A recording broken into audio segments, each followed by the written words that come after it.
Em nome do Pai, do Filho e do Espírito Santo. Amém.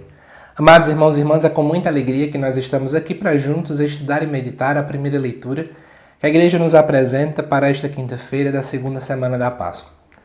O texto de hoje se encontra lá em Atos 5, que diz assim: Naqueles dias os guardas levaram os apóstolos e os apresentaram ao Sinédrio. O sumo sacerdote começou ainda a interrogá-los, dizendo: Nós tínhamos proibido expressamente que vós ensinasseis em nome de Jesus. Apesar disso, enchestes a cidade de Jerusalém com a vossa doutrina, e ainda nos quereis tornar responsáveis pela morte desse homem. Então Pedro e os outros apóstolos responderam: É preciso obedecer a Deus antes que aos homens. O Deus de nossos pais ressuscitou Jesus, a quem vós matastes, pregando numa cruz. Deus, por seu poder, o exaltou, tornando-o guia supremo e salvador, para dar ao povo de Israel a conversão e o perdão dos seus pecados. E disso somos testemunhas. Nós e o Espírito Santo que Deus concedeu àqueles que lhe obedecessem. Quando ouviram isso, ficaram furiosos e queriam matá-los. Amados irmãos e irmãs, é sempre muito interessante perceber o quanto Pedro é ousado.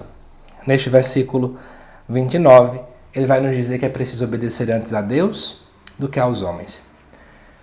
É interessante perceber que na igreja primitiva, aquilo que Tertuliano já falava, o sangue dos mártires era a semente dos novos cristãos. Quanto mais eram perseguidos, mais novos cristãos vinham.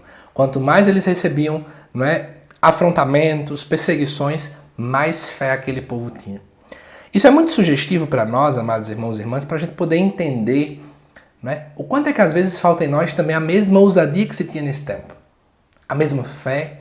Hoje, muitas e muitas pessoas têm medo de anunciar que são cristãs. Chegamos em espaços onde as pessoas enxergam o cristianismo como algo antigo, antiquado, algo medieval, como eu escutei essa semana de uma pessoa, e as pessoas ficam recuadas, parecem com vergonha de dizer que são de Deus.